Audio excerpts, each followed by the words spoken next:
Chapitre 7. Kira était assise dans la chambre de son père, une petite salle en pierre au plus haut étage de leur fort, avec un haut plafond concave et une chemise en marbre imposante noircie par des années d'utilisation. Dans un silence sinistre, ils étaient chacun assis sur une pile de fourrure de part et d'autre du feu, regardant les morceaux de bois craquer et siffler. L'esprit de Kira bouillonnait à l'annonce de cette nouvelle. Tout en caressant la fourrure de Léo, couchée à ses pieds, elle avait du mal à croire que cela était vrai. Les changements étaient finalement arrivés jusqu'à Escalon, et cela lui donnait l'impression que le dernier jour de sa vie était arrivé. Elle regardait les flammes en se demandant quel intérêt y aurait-il à vivre si Pandécia l'arrachait à sa famille, son fort, et de tout ce qui lui était familier et qu'elle aimait. Tout cela pour la marier à un quelconque seigneur-gouverneur grotesque. Elle préférait encore mourir. Se trouver dans cette pièce réconfortait généralement Kira. Elle y avait passé de longues heures à lire, à se perdre dans des récits de courage et parfois des légendes, des histoires qu'elle n'aurait su dire vraies ou imaginaires. Aux premières heures du jour, son père aimait prendre ses vieux livres et les lire à voix haute, des chroniques d'un autre temps, d'autres endroits. Kira aimait par-dessus tout les histoires de guerriers et de grandes batailles. Léo se couchait toujours à ses pieds et souvent Aidan les rejoignait. Plus d'une fois, Kira était retournée dans sa chambre, les yeux bouffis et la tête emplie de ces histoires. Elle aimait encore plus la lecture que les armes. En regardant tous les livres qui recouvraient les murs de la chambre de son père, remplis de vieux parchemins reliés par des couvertures en cuir qui avaient été transmis de génération en génération, elle souhaita soudain s'y immerger. Mais lorsque son regard tomba sur le visage sombre de son père, la terrible réalité lui revint en plein visage. Ce n'était pas une nuit de lecture. Elle n'avait jamais vu son père aussi perturbé et tendu, comme si pour la première fois il ne savait pas quoi faire. Elle savait que son père était un homme fier. Tous ces hommes étaient des hommes fiers. Et au jour où Escalon avait encore un roi, une capitale, une cour à laquelle se rallier, tous auraient donné leur vie pour leur liberté.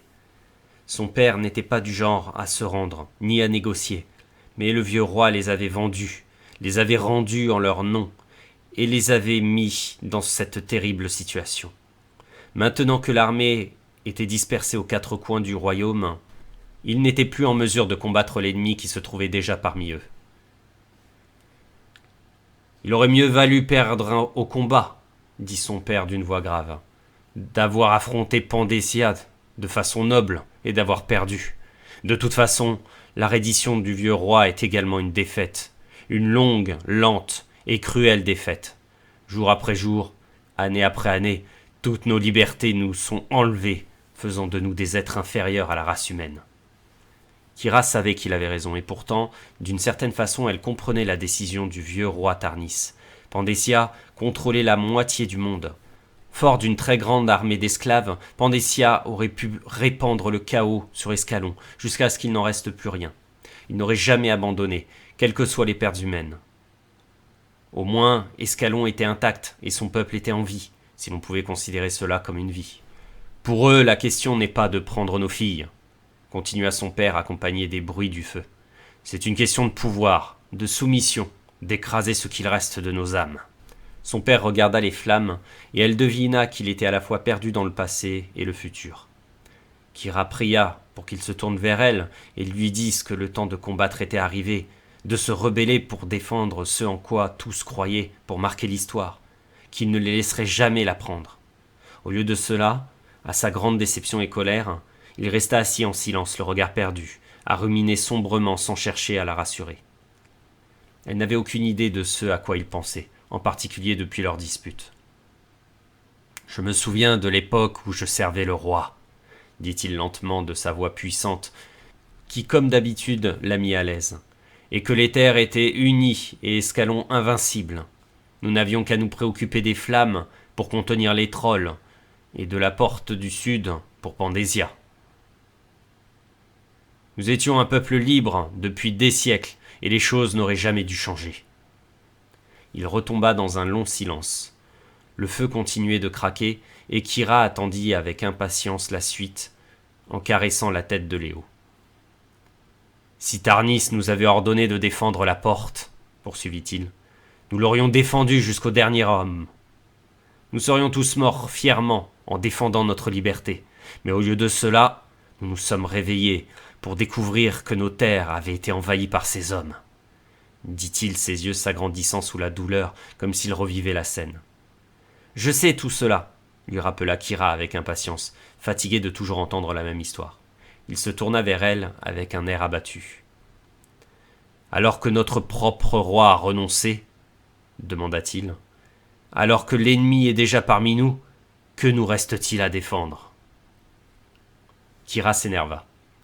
Peut-être que les rois ne méritent pas toujours leur titre, dit-elle en perdant patience. Après tout, les rois sont des hommes comme les autres, et les hommes font des erreurs. Parfois peut-être que la voie la plus honorable est de défier ton propre roi.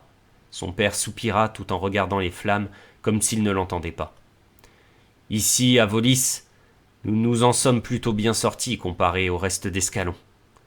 Ils nous ont autorisés à conserver des armes, de vraies armes, alors que tous les autres se sont vus interdire la possession d'armes sous peine de mort. Ils nous laissent nous entraîner, et ils nous donnent l'illusion d'être libres, juste ce qu'il faut pour que nous restions soumis. Sais-tu pourquoi ? Lui demanda-t-il en se tournant vers elle. Parce que tu étais le plus grand chevalier du roi, répondit-elle, parce qu'ils veulent t'accorder les honneurs correspondant à ton rang. Il secoua la tête. Non, répondit-il. C'est simplement parce qu'ils ont besoin de nous. Ils ont besoin de Volis pour entretenir les flammes. Nous sommes tout ce qu'il reste entre eux et Marda. Pandécia craint Marda plus que nous le craignons. C'est tout simplement parce que nous sommes les gardiens. Ils patrouillent les flammes avec leurs propres hommes, leurs propres recrues, mais ils ne sont pas aussi vigilants que nous. Kira médita ces paroles. J'ai toujours pensé que nous étions au-dessus de tout ceci, au-delà de la portée de Pandécia. Mais ce soir, dit-il gravement en la regardant, j'ai réalisé que ce n'était pas vrai. Cette nouvelle, je m'attendais à quelque chose de ce genre depuis des années. Je ne me souviens même plus depuis quand. Et malgré ces années de préparation, à présent que cela est arrivé, il n'y a rien que je puisse faire.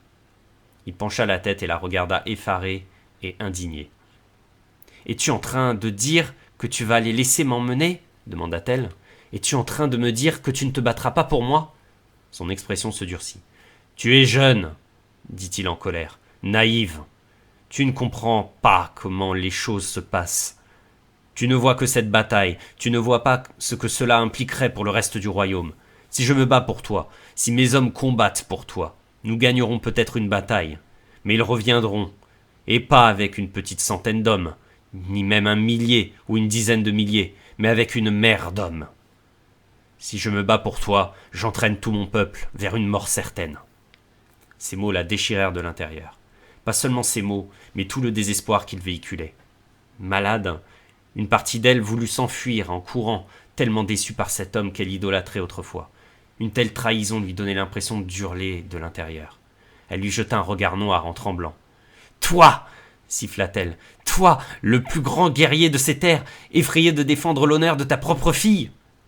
Elle le regarda rougir d'humiliation. « Fais attention !» la mit-il en garde sombrement. Mais Kira ne pouvait plus faire marche arrière. « Je te déteste !» hurla-t-elle.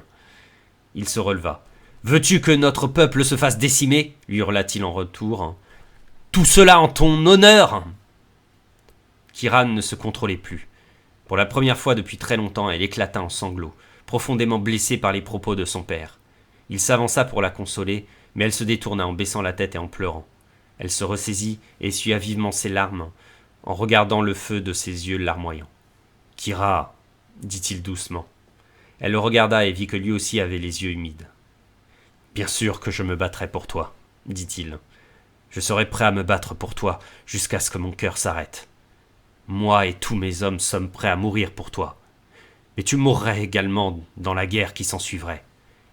Est-ce ce que tu souhaites ? » « Et me donner en tant qu'esclave, » lui répondit-elle. « Est-ce ce que tu souhaites ?» Kira savait qu'elle se comportait comme un égoïste. Mais il s'agissait de sa vie. Ce n'était habituellement pas dans ses manières.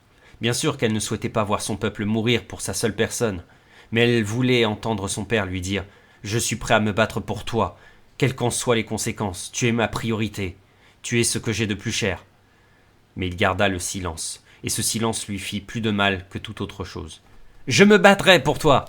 dit une voix. Kira se retourna de surprise et vit Aidan entrer dans la chambre armé d'une petite lance en prenant son air le plus courageux. « Que fais-tu ici » dit sèchement son père. « Je suis en train de parler avec ta sœur. »« Et j'ai tout entendu » dit Aidan en s'avançant. Léo courut à sa rencontre et le lécha.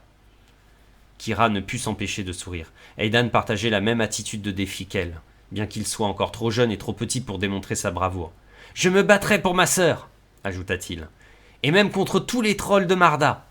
Elle se pencha vers lui pour le prendre dans ses bras et lui déposa un baiser sur le front. Elle essuya ses larmes et se tourna vers leur père avec un regard dur. Elle avait besoin d'une réponse. Elle avait besoin d'entendre ces mots de sa bouche. « Ne suis-je donc pas plus importante à tes yeux que tes hommes ?» lui demanda-t-elle. Il la regarda avec un regard empli de tristesse. « Tu es ce que j'ai de plus important au monde, » dit-il. « Mais je ne suis pas seulement un père, je suis commandant. Mes hommes sont également ma responsabilité. Peux-tu réussir à le comprendre ?» Elle fronça les sourcils. « Et où se situe la limite, père ? Dans quelle situation ta propre famille est-elle plus importante que ton peuple ? Si l'enlèvement de ton unique fille n'en fait pas partie, alors qu'est-ce qui peut l'être ? Je suis sûr que s'il prenait l'un de tes fils, tu partirais en guerre. » Il la fusilla du regard. « Ce n'est pas de cela dont il est question, » la coupa-t-il sèchement. « Alors de quoi ?» répliqua-t-elle déterminée. « Pourquoi la vie d'un garçon est-elle plus importante que celle d'une fille ?» Son père était en colère. Il avait du mal à respirer et il défit sa veste, perturbé comme elle ne l'avait jamais vu. « Il y a une autre alternative, » finit-il par dire. Elle le regarda interloquée. « Demain, » dit-il lentement, d'un ton autoritaire, comme s'il s'adressait à ses conseillers, « tu choisiras un garçon, celui que tu veux parmi le peuple. Vous devrez vous marier avant le coucher du soleil. Lorsque les hommes du Seigneur se présenteront, tu seras déjà marié, intouchable. Tu resteras en sécurité auprès de nous. » Stupéfaite, Kira le regarda. « Crois-tu vraiment que je vais me marier avec un inconnu ?» demanda-t-elle. « Que je vais choisir quelqu'un comme ça, une personne dont je ne suis pas amoureuse ?»« Tu le feras !» tonna son père en devenant rouge de colère. « Si ta mère était encore en vie, elle se serait occupée de cela. Elle s'en serait occupée depuis fort longtemps, avant que l'on en arrive là. Mais elle n'est plus parmi nous. Tu n'es pas un guerrier, tu es une fille, et les filles se marient. Fin de la conversation. Si tu n'as pas choisi de mari avant la fin du jour, j'en choisirai un pour toi, et je n'ai rien d'autre à ajouter. » Folle de colère, Kira le regarda d'un air interloqué. Mais elle était avant tout déçue. « Est-ce ainsi que le grand commandant Duncan remporte ses batailles ?» demanda-t-elle en cherchant à le blesser. « En cherchant des failles dans la loi pour se cacher de ses occupants ?» Kira n'attendit pas la réponse. Elle se retourna et sortit en trombe de la chambre, Léo sur ses talons. Elle claqua la lourde porte de chêne derrière elle. « Kira !» entendit-elle son père crier, mais le claquement étouffa le bruit de sa voix. Kira marcha le long du couloir en sentant son monde s'effondrer autour d'elle, comme si elle perdait pied. Tout en s'avançant, elle réalisa qu'elle ne pouvait plus rester ici. Sa présence les mettait tous en danger, et c'était quelque chose qu'elle ne pouvait laisser faire. Kira n'en revenait pas des mots de son père. Elle n'épouserait jamais une personne qu'elle n'aimait pas. Elle ne se contenterait jamais de vivre une vie domestique comme toutes les autres femmes. Elle préférait encore mourir. Ne l'avait-il pas encore compris ? Ne connaissait-il donc pas sa propre fille ? Kira alla dans sa chambre, enfila ses bottes d'hiver, revêtit ses plus chaudes fourrures et attrapa son arc et son bâton avant de sortir. « Kira !» tonnait encore la voix colérique de son père à l'autre bout du couloir. Elle ne lui donnerait pas une chance de la rattraper. Elle continua d'avancer, traversa quelques couloirs, déterminée à ne plus jamais revenir à Volis de toute sa vie. Quoi qu'il l'attende dehors, dans le monde réel, elle ferait face aux événements. Elle savait qu'elle risquait de mourir, mais au moins ce serait son choix. Elle ne vivrait pas selon les projets d'une autre personne. Accompagnée de Léo, Kira atteignit les portes principales du fort. Les domestiques, qui se tenaient près des torches mourantes, la regardèrent stupéfaits. « Madame !» dit l'un d'entre eux. « Il est tard et la tempête fait rage. » Mais Kira était déterminée, et elle ne bougea pas d'un pouce. Ils finirent par réaliser qu'elle ne changerait pas d'avis, et échangèrent un regard indécis.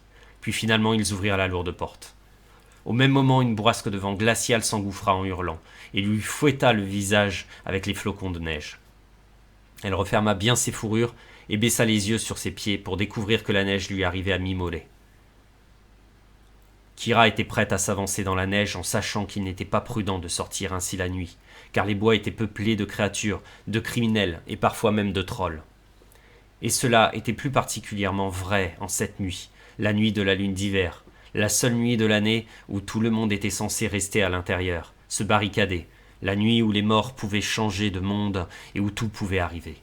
Kira releva les yeux et découvrit comme pour lui faire peur une énorme lune rouge sur l'horizon. Kira prit une profonde inspiration et fit le premier pas, sans même se retourner. Elle était prête à affronter ce que la nuit lui réservait.